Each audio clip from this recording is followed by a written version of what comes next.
চরমোনার মরহুম ইসহাক রহমাতুল্লাহ আলাই ওনার একটা ঘটনা আছে। বরিশাল শহরে উনি তাফসির মাহফিল করতেছিলেন, সূরা ইয়াসিন শরীফের তাফসির করতেন।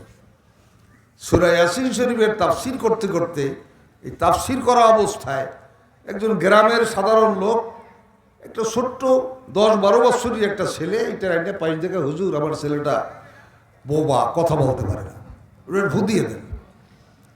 সাধারণ মানুষ তো বোঝে না, হুজুর সরাই দেখেন, কথা বলার ভিতরে একটা বিরক্ত না, ও আমার এটা হুজুর একটু ভুদিয়ে দেন। এই 3-4 বার করলে বিরক্ত হয়ে হুজুর করে দেশে দিয়ে চলে গেছে। বয়ান শেষ করে যার হুজুর বসছে, হুজুর আপনি কি পড়িয়ে ভূ দিলেন, আমার ছেলে যদি কথা বলে, আমার তো আব্বা আব্বা ডাকে, আমার ছেলে তো কথা বলতো না। হুজুর করে আমি কোন আয়াত যে আমার মুখে ছিল আমার তো তা জানা নাই, তাহলে তো আমি সব বোবাদের ভূ দিয়ে দিতাম। হযরত মাওলানা ইদ্রিস কান্দলবি রহমাতুল্লাহ আলাইহি এই ভারতবর্ষের একজন আলেম ছিলেন, ওলামায়ে কেরাম নাম জানবেন। তাফসিরে মারুফুল কোরআনের প্রথম তাফসির উনি লেখছেন, এরপরে মুফতি শফি সাহেব লেখছেন ওইটার অনুকরণে। উনি এক মসজিদের ইমামও ছিলেন। তো ইমাম সাহেবকে সাধারণত মুসল্লিরা সবচেয়ে ভালোবাসে, মহব্বত করে, এখনও তো করে না। ওনার মুসল্লিদের মধ্যে একজন মুসল্লি ছিল খুব বড় ধনী শিল্পপতি, হঠাৎ করে অসুস্থ হয়ে পড়েছে। তার সন্তানেরা ডাক্তার, প্যাথোলজি সহ বাড়ি আসে, টেস্ট করতেছে, পরীক্ষা নিরীক্ষা চলতে আছে। আর এই শিল্পপতি বলতেছে, বাবা ইমাম সাহেব হুজুর একটু খবর দাও, ইমাম সাহেব হুজুর যদি এসে আবার একটু ফু দিয়ে দেয় আমি ভালো হয়ে যাব। সুবহানাল্লাহ। ভক্তিতে মিলায় বস্তু তর্কে বহুদূর, ভক্তি করতে পারলে হইয়া যায় নূরে নূর। সুবহানাল্লাহ। ইমাম সাহেব হুজুর আইসে, খবর ভাই প্রিয় মুসল্লি আইসে, এই হুজুর কি পড়তেছে তা তো কেউ শোনে না, আস্তে আস্তে পড়তেছে আর ফু দিতে আসে। ডাক্তার সাহেব এটা দেখে, ডাক্তার সাহেব আর নাস্তিক, যারা নাস্তিক তারা আলেম ওলামা দেখতে পারে না। আলেম দেখলে তোকে গা জ্বলে, আছে না? ইয়ার হুজুরে আসছে পরে ওর একটু গা জ্বলতে আছে, এখন ফু দিতে আছে হুজুর, এই দেখে হাসতে আছে। এখন হুজুর কে ডাক্তার সাহেব হাসেন কেন? কারণ এটা আমার ব্যক্তিগত ব্যাপার, আপনার কাজ আপনি করেন। না, আপনার হাসির মধ্যে বিদ্রুপের গন্ধ আসতেছে, আপনি কেন হাসতেছে এটা আমার বলা লাগবে। হুজুর আমি হাসতেছি, হাস ঠেকাইতে পারতেছি না। শুনছি মৌলবীরা জ্ঞানন্দ, ধর্ম অন্ধ, এখন চোখে দেখলাম, এই জন্য আমি হাসি ঠেকাই। কি দেখলেন? এলে রুগীর তো ব্লাড ক্যান্সার হয়েছে, আমি পরীক্ষা নিরীক্ষা করে পাই ব্লাড ক্যান্সার, ব্লাডের মধ্যে ক্যান্সার। আর আপনি ওর বেশি কী পড়েন আমরা শুনিও না, ফু দেওয়ারটা গায়েও লাগে না, এই তো রুগী ভালো হয়ে যাবে আপনি মনে করেন, রুগীও মনে করে তার রোগ ভালো হয়ে যাবে। এত বড় বোকা যে আপনারা, জ্ঞানন্দ আপনারা, এটা আমি চোখে দেখে হাসিয়া ঠেকাইতে পারলাম না। এই উত্তর দিচ্ছে। এর হযরত মাওলানা ইদ্রিস কান্দলবি রহমাতুল্লাহ আলাইহি 3টা শব্দ বলছেন, এখানে কিছুক্ষণ চুপ করে থেকে, বেয়াদ্দব, বেআক্কল, নির্বোধ। আচ্ছা, 3টা শব্দ একজন জ্ঞানী লোককে বললে তার অ্যাকশনটা কেমন হয়?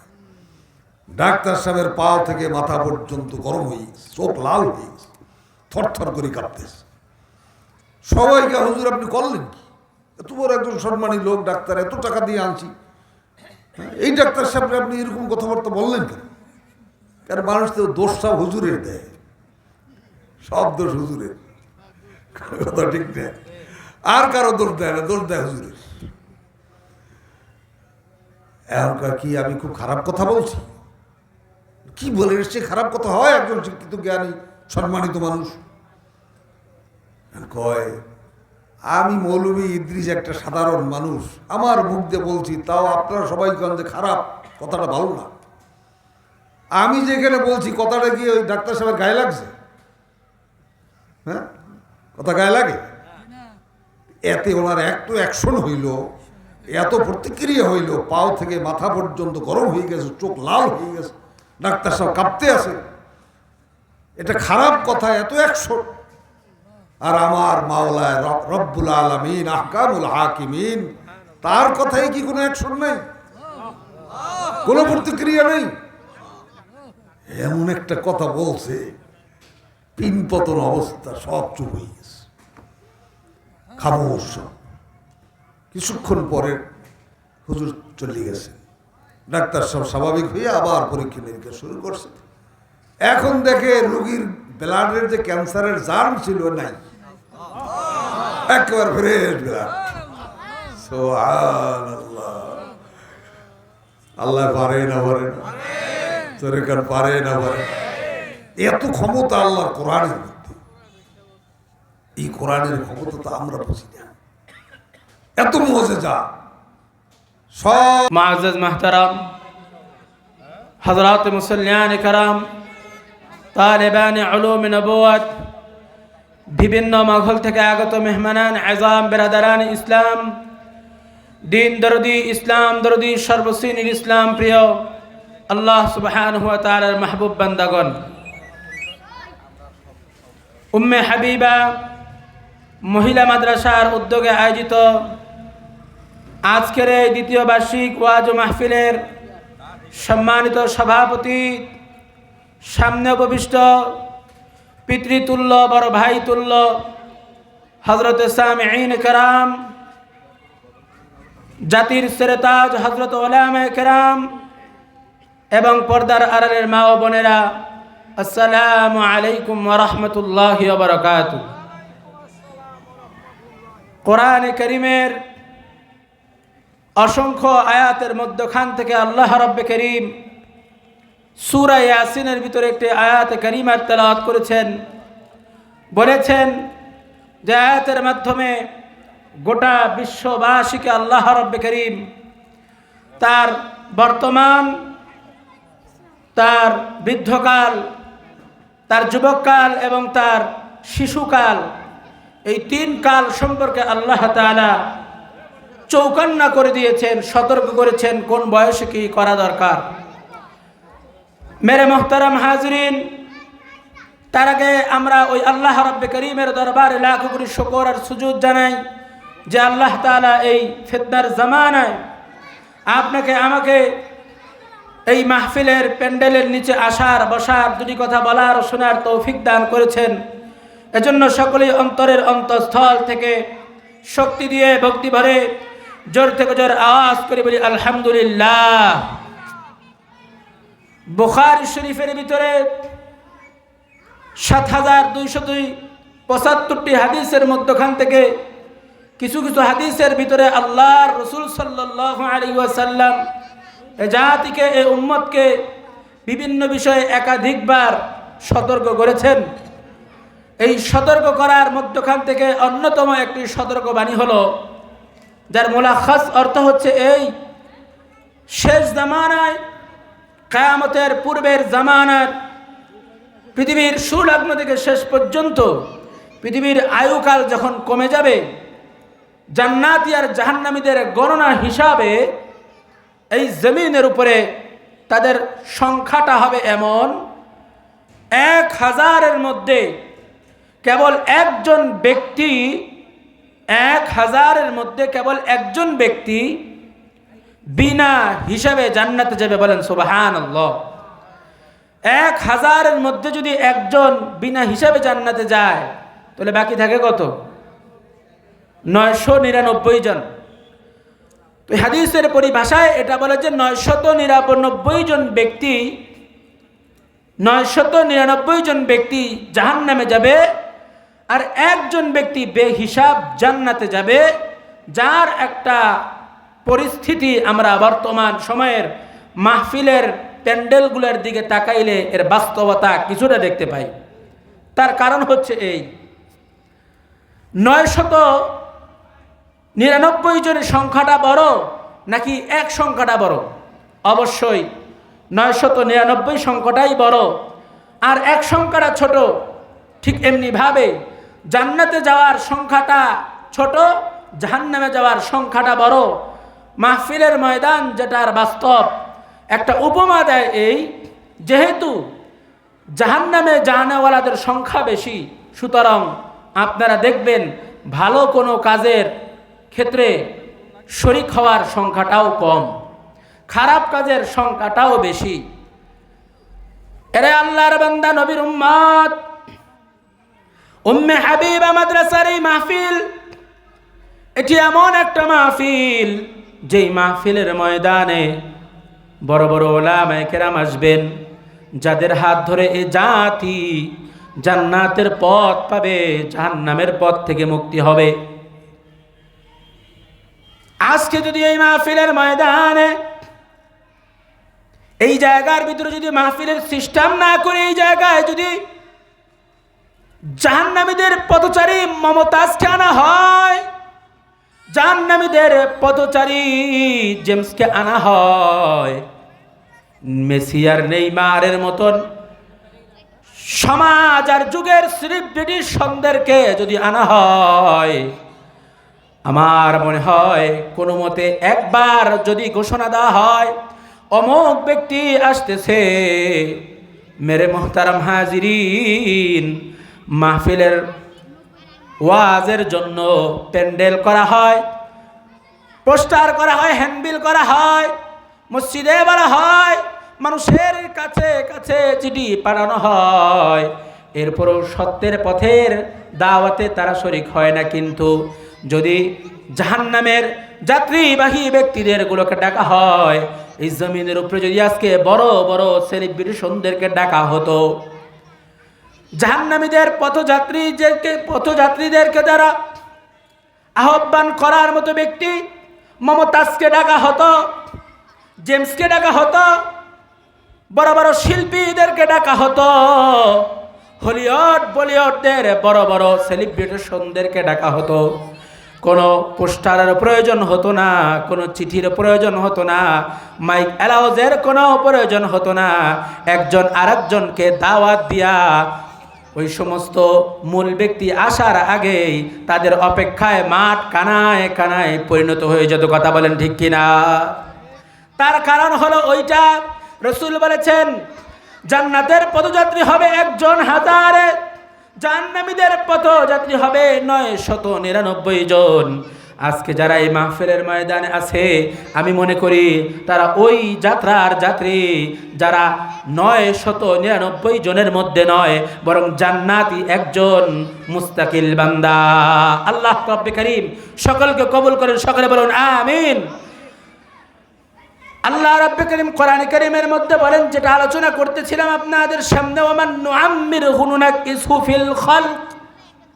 আল্লাহ তাআলা একটা বান্দাকে জমিনের উপরে আনেন, এই জমিনের উপরে আনার পরে আল্লাহ তাআলা যখন তাকে বৃদ্ধাবস্থায় নিয়ে যান, ওই বৃদ্ধাবস্থায় নিয়ে যখন যান, ওই বৃদ্ধ মানুষটা ছোট ছোট বালক বাচ্চাদের মতো হয়ে যায়। কথা ঠিক কিনা বলেন?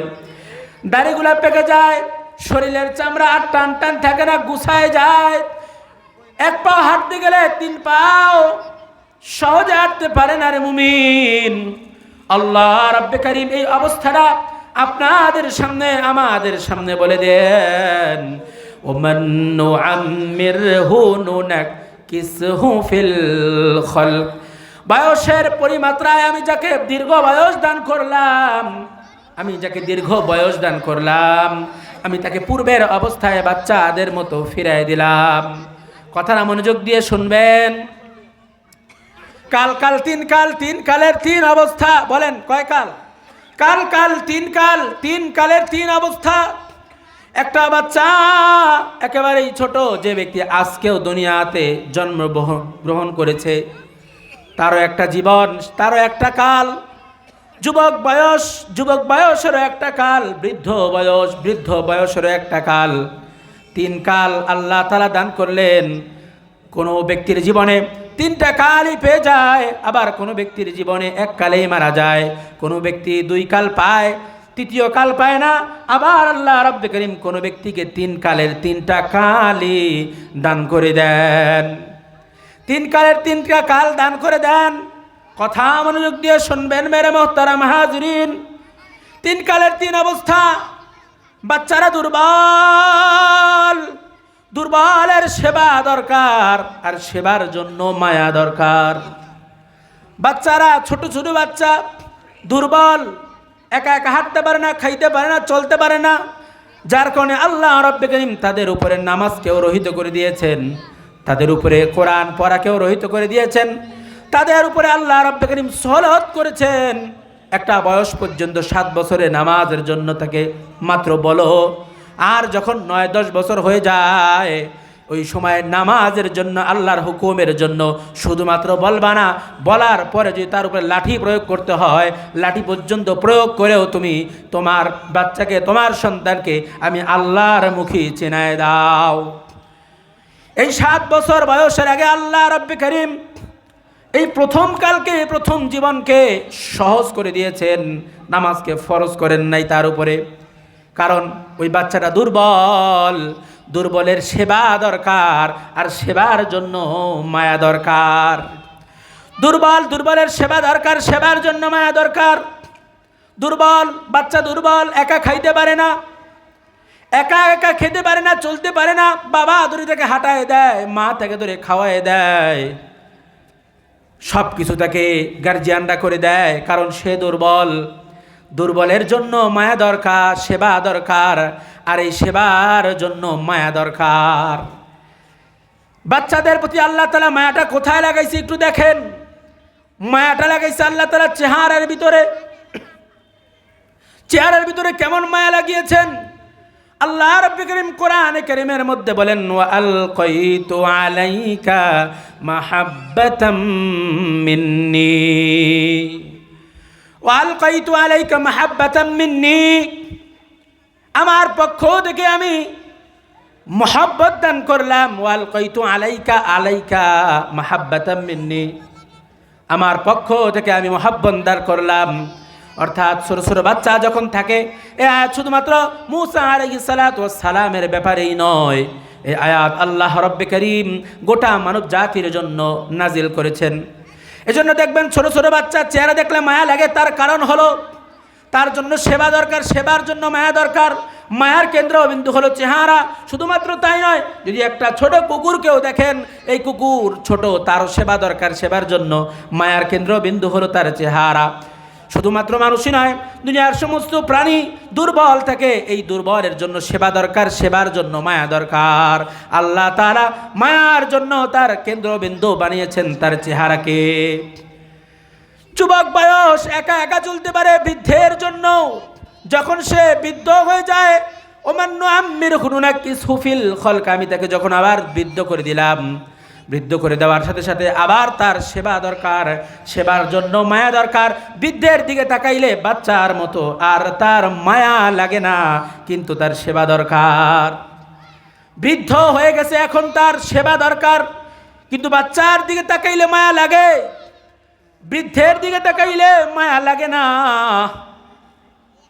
তারও তো সেবা দরকার, কিন্তু তার দিকে কেন মায়া লাগে না? মেরে মোহতারাম হাজরিন, একটা বাচ্চার কোনো যোগ্যতা নাই, এই মহাব্বতটা আল্লাহর পক্ষ থেকে আসে। আর বৃদ্ধকালে এই মায়া কামানোর জন্য যৌবন বয়সে আল্লাহ তাআলা 3টা আমলের কথা বলেন। এই 3টা আমল যদি কোনো যুবক করে, এই 3টা আমল যদি কোনো যুবক করে, ও যুবক, তুমি বৃদ্ধকাল, তুমি তোমার শিশুকালে মহাব্বত পেয়েছো, এই যুবক বয়সে যদি 3টা আমল করতে না পারো, বৃদ্ধকালে তোমার চেহারা দেখলে মায়াও লাগবে না, আর মায়া না লাগার কারণে তোমার প্রতি আর কারো সেবার হাতও বাড়বে না, সেবার হাত বাড়বে না। রাসূল পাক সাল্লাল্লাহু আলাইহি ওয়াসাল্লাম গুনাহের কথা বলেন। প্রত্যেকটা গুনাহের মূল সূত্র হলো 3টা। 1 নাম্বার হলো অহংকার, 2 নাম্বার হলো হাসাদ, হিংসা, 3 নাম্বার হলো লোভ। মানুষ তার ব্যক্তিগত জীবনে যত ধরনের গুনাহ করে, এই সমস্ত গুনাহের মূল সূত্র হলো 3টা। সমস্ত গুনাহের মূল সূত্র হলো 3টা। হয় তার এই গুনাহের প্রকার অহংকার হবে, নতুবা হিংসা হবে, নতুবা লোভ হবে। হয় এটা অহংকারের প্রকার হবে, হয় এটা অহংকারের প্রকার হবে, নতুবা এটা হিংসার প্রকার হবে, নতুবা এটা লোভের প্রকার হবে। এই 3 গণ্ডি ছাড়া তৃতীয় চতুর্থ কোনো গণ্ডি হবে না। মেরে মুহতারাম হাজিরিন, শয়তান অহংকার করেছে ক্ষমতা দিয়ে, আল্লাহ তাআলা তাকে মারদুদ বানিয়ে দিয়েছেন, মালউন বানিয়ে দিয়েছেন। জন্য অহংকার করা যাবে না। আমার কণ্ঠ, আমার সব কিছুই আল্লাহর জন্য। সুতরাং মসজিদের মিনারে যখন আল্লাহু আকবারের ধ্বনি হয়, তখন এটা কথা বলে আল্লাহু আকবার অর্থ আল্লাহ বড়। তোমার জমিনের উপরে থাকা যত ধরনের কাজকর্ম করো, এই সমস্ত কাজ ছোট। এজন্য সমস্ত অহংকারকে এক দিক থেকে মিটিয়ে আল্লাহু আকবারের তাকবীরের ধ্বনিতে, মুয়াজ্জিনের আজানের ধ্বনিতে সর্বপ্রথম একজন খাঁটি জান্নাতের পথচারী একজন মুমিনের এই সিফাত হওয়া উচিত। সমস্ত অহংকারকে একদিকে ঠেলে রাখবে আর আল্লাহর হুকুমকে একদিকে রেখে তার জীবন যাপন করবে, মসজিদে যাবে। শয়তান অহংকার করছে, আল্লাহ তাআলা ধ্বংস করে দিয়েছেন। বর্তমান জামানায় আমরা দেখতে পারি যে আর একটা বিষয় আমাদের মধ্যে সবচেয়ে বেশি মানুষ যে পদলিত হয়, এটা হচ্ছে লোভের কারণে। লোভ, যার ভিতরে লোভ ঢুকবে আল্লাহ তাআলা তার একালও ধ্বংস করে দিবেন, ওকালও ধ্বংস করে দিবেন। তার ভিতরে অনেক অর্থ সম্পদ, অনেক কিছু থাকা সত্ত্বেও শান্তি সে পাবে না। অনেক আহমরি অবস্থা তার ভিতরে থাকা সত্ত্বেও এই ব্যক্তি শান্তি পাবে না। তার কারণ হলো আল্লাহ রাব্বে কারীম প্রত্যেকটা মানুষের শান্তিকে মালের মধ্যে রাখে নাই, বরঞ্চ প্রত্যেকটা মানুষের শান্তিকে আল্লাহ তাআলা অল্পে তুষ্টি কনাতের মধ্যে রেখেছেন। কনাতের মধ্যে রেখেছেন, অল্পে তুষ্টির মধ্যে রেখেছেন। যার কারণে সমাজের বাস্তবতা দেখা যায় যে কোটি কোটি টাকাওয়ালার, টাকার মালিক, 5 তলায় বসেও তার, এসির রুমে বসেও তার ঘুম আসে না। অথচ টাকায় দেখবেন রিক্সাওয়ালা ঢাকার শহরের বিভিন্ন জায়গায় রিক্সার একদিকে পাও আর একদিকে মাথা রেখে শান্তির ঘুম ঘুমাচ্ছে। বলেন না সুবহানাল্লাহ। এটা লোভের কারণে নয়, এটা অল্পে তুষ্টিতার কারণে। এজন্য 1 নম্বর সিফাত হলো অহংকার করা যাবে না, 2 নম্বর হলো লোভ করা যাবে না, 3 নম্বর হিংসা করা যাবে না। এই হিংসা যদি কোনো ব্যক্তির মধ্যে ঢুকে, হিংসা যদি কোনো ব্যক্তির মধ্যে ঢুকে, তাওয়াজু তার ভিতরে না ঢুকে, নিজেকে মিটায় দেওয়ার অবস্থা যদি তার ভিতরে না ঢুকে, আল্লাহ রাব্বে কারীম ওই ব্যক্তির দুনিয়াকেও ধ্বংস করবেন, আখিরাতেও ধ্বংস করবেন। হাজারও তার ভিতরে থাকলেও তার ভিতরে শান্তি আসবে না, চ্যান আসবে না, কোনো পরিতৃপ্তি আসবে না। এজন্য বৃদ্ধকালের সেবা, বৃদ্ধকালের বুড়া ব্যক্তি যারা, বৃদ্ধ ব্যক্তি যারা দুর্বল হয়ে যায়, দুর্বলের সেবা দরকার, সেবার জন্য মায়া দরকার। কোনো যুবক যদি তার ব্যক্তিগত জীবনে যুবক অবস্থায় এই 3টার উপরে আমল করতে পারে, 1 নাম্বার কোনোদিন কোনো বিষয়ে অহংকার করবে না, 2 নাম্বার কোনোদিন কোনো বিষয়ে লোভ করবে না, 3 নাম্বার হাসাদ করবে না, হিংসা করবে না। এই 3টাকে ঠিক রেখে মানুষের সাথে আখলাকে নববী দেখাইতে পারে, তাহলে সে যখন বৃদ্ধ হবে, বৃদ্ধ হলে দুর্বল হবে, দুর্বল হলে তার প্রতি মানুষের মায়া লাগবে। আর মায়া যখন লাগবে তখনই সে সেবা পাবে, নতুবা তার আর সেবা পাওয়ার কোনো রাস্তা নাই। না সে দুনিয়ায় সেবা পাবে, না সে আখিরাতে সেবা পাবে। আল্লাহ রাব্বে কারীম যা কিছু বললাম আর শুনলাম এর উপরে আমাদের প্রত্যেকটা ব্যক্তিকে আমল করার তৌফিক দান করেন। সকলে বলুন আমিন। ওয়া আখিরু দাওয়ানা আলহামদুলিল্লাহি রাব্বিল আলামিন।